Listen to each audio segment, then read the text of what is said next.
Hello दोस्तों, कैसे हो आप लोग। और मैं आपका स्वागत करता हूं हमारे यूट्यूब चैनल ओवरडोज नाउ पे, जहां पे हम लोग करते हैं नॉलेज का ओवरडोज। और आज हम लोग फिर से एक बहुत इंटरेस्टिंग टॉपिक पर बात करने वाले हैं कि ये ऑनलाइन ट्रांजेक्शन काम कैसे करते हैं।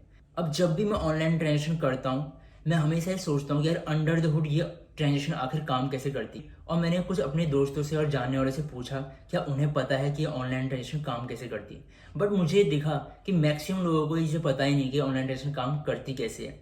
तो मैंने इस पर थोड़ी सी रिसर्च करी और मैं वही रिसर्च आज आप लोगों के साथ शेयर कर रहा हूँ। तो ये ऑनलाइन बैंकिंग, हम इसको और भी कई नामों से जानते हैं। Web banking, mobile banking, internet banking. और ये एक तरह का इलेक्ट्रॉनिक पेमेंट सिस्टम है जिसके थ्रू हम थ्रू आउट द ग्लोब कहीं पे भी किसी को ही पैसे भेज सकते हैं। अगर मैं आपको थोड़ी सी अब इसकी हिस्ट्री से इंट्रोड्यूस करवाऊं, तो ये इंडिया में 1988 में इंट्रोड्यूस हुआ था थ्रू आईसीआईसी बैंक। और एक्चुअली इसकी रियल स्टार्टिंग हुई थी 1982 में यूके में और 1984 में यूएस में। चलिए, तो अब ये समझने की कोशिश करते हैं कि ये मनी ट्रांसफर प्रोसीजर आखिर काम कैसे करता है। और मैं इसको एक बहुत ही बेसिक एग्जांपल से आपको समझाना चाहूँगा।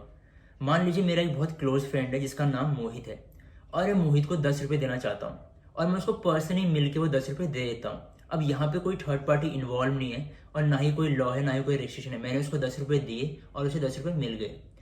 अब सपोज कीजिए कि मैं अपने दोस्त मोहित को पर्सनली नहीं मिल सकता और मैं उसको ऑनलाइन पैसे ट्रांसफर कर देता हूँ। अब एक्चुअली यहाँ पे होता क्या है, क्या बैंक मेरे अकाउंट से पैसे डिडक्ट करेगा और मोहित के अकाउंट में डिपॉजिट कर देगा? अगर वो ऐसा करता भी है तो फिर बैंक अपने डेट्स को सेटल कैसे करेगा? इसको समझना थोड़ा सा मुश्किल हो सकता है। तो हम एक काम करते हैं, सारी की सारी पॉसिबिलिटीज को वन बाय वन समझने की कोशिश करते हैं। तो पहली पॉसिबिलिटी ये है कि मोहित और मेरा दोनों का ही अकाउंट सेम बैंक में है। और आगे जाने से पहले मैं आपको यही बता दूं कि जो हमारा पैसा हमारे बैंक में होता है वो हमारे लिए तो असेट है, लेकिन एट द सेम टाइम वही पैसा बैंक के लिए लाइबिलिटी होता है।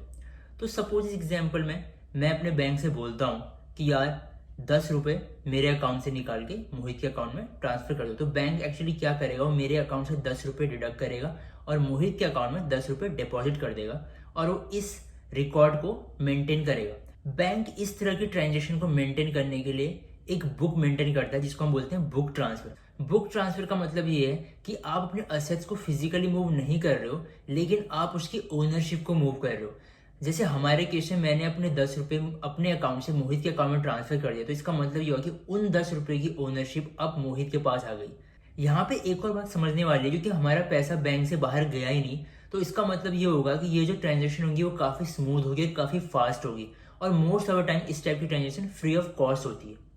अब दूसरी पॉसिबिलिटी ये है कि हो सकता है कि मोहित का अकाउंट और मेरा अकाउंट दो डिफरेंट बैंक में हो। सपोज कीजिए कि मेरा अकाउंट एसबीआई में है और मोहित का अकाउंट एचडीएफसी बैंक में है, और हम यही मान लेते हैं कि मेरे अकाउंट में इस वक्त 100 रुपये और मोहित के अकाउंट में भी 100 रुपये हैं और मैं अपने 10 रुपये मोहित के अकाउंट में ट्रांसफर करना चाहता हूँ। अब यहाँ पे क्या होगा कि मैं अपने बैंक से बोलूंगा कि 10 रुपये मोहित के बैंक में ट्रांसफर कर दो, तो एसबीआई क्या करेगा, मेरे अकाउंट से 10 रुपये डिडक्ट करेगा और मोहित के अकाउंट में 10 रुपये डिपॉजिट कर देगा। अब यहाँ पर समझने वाली बात यह है कि जब ये ट्रांजेक्शन हो जाएगी उसके बाद एसबीआई की लाइबिलिटीज मेरे लिए केवल 90 रुपीज की है, लेकिन एचडीएफसी की लाइबिलिटीज इस वक्त 110 रुपये की है। तो कहीं ना कहीं कुछ गड़बड़ है। अब इस सिचुएशन में क्या होगा, एसबीआई को जितना ही पैसा एचडीएफसी बैंक को देना है, एंड ऑफ द डे वो क्या करेगा कि वैन में सारा पैसा भरेगा और एचडीएफसी बैंक के पास भेज देगा। लेकिन रुके रुके, ऐसा नहीं होता, क्योंकि ऐसा करना बहुत दिक्कत वाला काम है कि ये रोज आप एक वैन पे पैसा भरोगे और उसको भेजोगे। यहाँ पे बहुत सारे इश्यूज हैं। अब ऑब्वियसली ये अप्रोच बहुत पुरानी है और हम लोग आजकल ये नहीं करते। आज के डेट पर अगर बैंक को एक दूसरे बैंक को पैसा पे करना है तो वो दो डिफरेंट डिजिटल सॉल्यूशन का यूज करते हैं। तो हम लोग वन बाय वन उस डिजिटल सॉल्यूशन को डिस्कस करते हैं। तो bank to bank payment settle करने का पहला तरीका है correspondent bank accounts. For example, जब भी आपको एक नया बिजनेस ओपन करते हैं तो आप उससे करस्पॉन्डेंट एक बैंक अकाउंट भी ओपन करते हैं किसी बैंक में। उसी तरह से जब भी कोई नया बैंक ओपन होता है तो वो अपना करस्पॉन्डेंट एक बैंक अकाउंट ओपन करता है। मान लीजिए एक नया बैंक ओपन हो रहा है ग्रामीण बैंक, अब वो क्या करेगा, अपना एक करस्पॉन्डेंट अकाउंट एचडीएफसी बैंक में ओपन करेगा। तो आगे चलकर जब भी कोई ट्रांजेक्शन होगी ग्रामीण बैंक और एचडीएफसी बैंक में, वो उसको इंटरनली सेटल कर सकते हैं, क्योंकि ग्रामीण बैंक का ऑलरेडी एक करस्पॉन्डेंट अकाउंट एचडीएफसी बैंक में है। अब इसको एग्जाम्पल के तौर पर समझते हैं। फॉर एग्जाम्पल मेरा अकाउंट है ग्रामीण बैंक पर, मैं अपने दोस्त मोहित को फिर से 10 रुपये ट्रांसफर करना चाहता हूँ ग्रामीण बैंक से। तो मैंने ग्रामीण बैंक से बोला कि मेरे अकाउंट से 10 रुपये डिडक्ट करके मोहित के अकाउंट में डिपॉजिट कर दो। तो यहाँ पे ग्रामीण बैंक क्या करेगा, वो मेरे अकाउंट से 10 रुपये डिडक्ट कर लेगा और ग्रामीण बैंक एक ट्रांजेक्शन एग्जीक्यूट करेगा HDFC बैंक के लिए कि मोहित के अकाउंट नंबर पे 10 रुपये को डिपॉजिट कर दो। तो यहाँ पे क्या होगा, जो HDFC बैंक है वो डायरेक्टली ग्रामीण बैंक के अकाउंट से डिडक्ट करेगा और डायरेक्टली मोहित के अकाउंट में डिपॉजिट कर देगा। तो बेसिकली यहाँ पे अब जो हमने पहले बात की थी कि एक ही बैंक में अकाउंट होने का हमें फायदा क्या होता है, तो उस तरह का फायदा ग्रामीण बैंक को भी मिलेगा बिकॉज ग्रामीण बैंक का अकाउंट ऑलरेडी HDFC बैंक में है। अब एक करस्पॉन्डेंट बैंक वाले अप्रोच के साथ एक बहुत बड़ी प्रॉब्लम है। अगर हम RBI की वेबसाइट को विजिट करें और उनकी वेबसाइट पर अगर आप देखेंगे तो कुल मिला के 145 डिफरेंट बैंक्स हैं। इसका मतलब ये हुआ कि अगर मैं कोई भी एक नया बैंक ओपन कर रहा हूँ उसको 145 दूसरे बैंक में अपना कोरोस्पोंडेंट अकाउंट खोलना पड़ेगा अगर वो कनेक्टिविटी चाहते हैं एक इंटर बैंक ट्रांजेक्शन की, जो कि एक सही अप्रोच नहीं है। और दूसरी इसमें सबसे बड़ी प्रॉब्लम ये है कि हर बैंक को एक दूसरे बैंक में रिजर्व्स मेंटेन करके रखने पड़ेंगे, मतलब उनको अपने अकाउंट में कुछ पैसा मेंटेन करके रखना पड़ेगा। इससे दिक्कत ये आएगी कि बैंक अपने पैसे को इफिशिएंटली मैनेज नहीं कर पाएगा और ना ही इन्वेस्ट कर पाएगा और बहुत सारा उनका पैसा रिजर्व्स में पड़ा रहेगा। तो ये अप्रोच कहीं ना कहीं फेल हो जाती है। अब जो इसको सॉल्व करती है वो है एक दूसरी अप्रोच जिसको हम बोलते हैं सेंट्रल बैंक।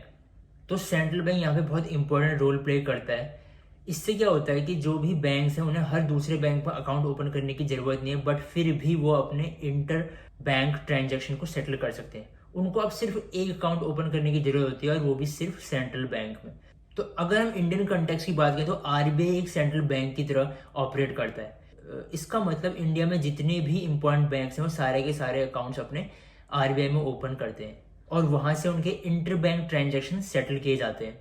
लेकिन हर कंट्री में हर बैंक को ये अथॉरिटी नहीं होती है कि वो जाके एक सेंट्रल बैंक के ऊपर अपना अकाउंट ओपन कर दे। जिन बैंक्स को ये अथॉरिटी दी जाती है उन बैंक्स को हम बोलते हैं क्लियरिंग बैंक्स। तो जहां पर सेंट्रल बैंक के साथ अकाउंट ओपन करने की अथॉरिटी हर एक बैंक के पास नहीं होती है, फॉर एग्जांपल कुछ छोटे बैंक है जिनको ये अथॉरिटी नहीं दी जाती है, तो वो बैंक्स क्या करते हैं, वो बैंक्स अपना अकाउंट क्लियरिंग बैंक में ओपन करते हैं और क्लियरिंग बैंक के पास वो अथॉरिटी होती है कि वो अपना अकाउंट सेंट्रल बैंक में ओपन कर सकते हैं। तो इस तरह से पूरा सिस्टम काम करता है। अगर हम बात करें फैक्ट्स की तो हांगकांग के सारे ही बैंक्स को अथॉरिटी है कि वो सेंट्रल बैंक में अपना अकाउंट ओपन कर सकते हैं, जबकि यूके में ये अथॉरिटी बहुत ही कम बैंक्स के पास है कि वो अपना अकाउंट सेंट्रल बैंक के साथ ओपन कर सकते हैं। और ये देखना बहुत अमेजिंग है कि कैसे टेक्नोलॉजी एडवांस होते जा रही है और कई ऐसी चीजें जो पास्ट में पॉसिबल नहीं थी वो बहुत ईजिली आज हो जाती हैं। और कहीं ना कहीं अब हम एक कैशलेस सोसाइटी की तरफ मूव करते जा रहे हैं और आई होप कि टेक्नोलॉजी ऐसे ही एडवांस करती रहेंगी और बैंकिंग सिस्टम को हेल्प करती रहेंगी। एंड आई ऑल्सो होप कि आपको हमारा वीडियो बहुत पसंद आया होगा। अगर ये आपको पसंद आया तो आप इसको सब्सक्राइब कीजिए, शेयर कीजिए और अगर आपकी कोई भी स्पेशल क्वेरी तो प्लीज़ हमें कमेंट कीजिए। Thank you very much, bye bye.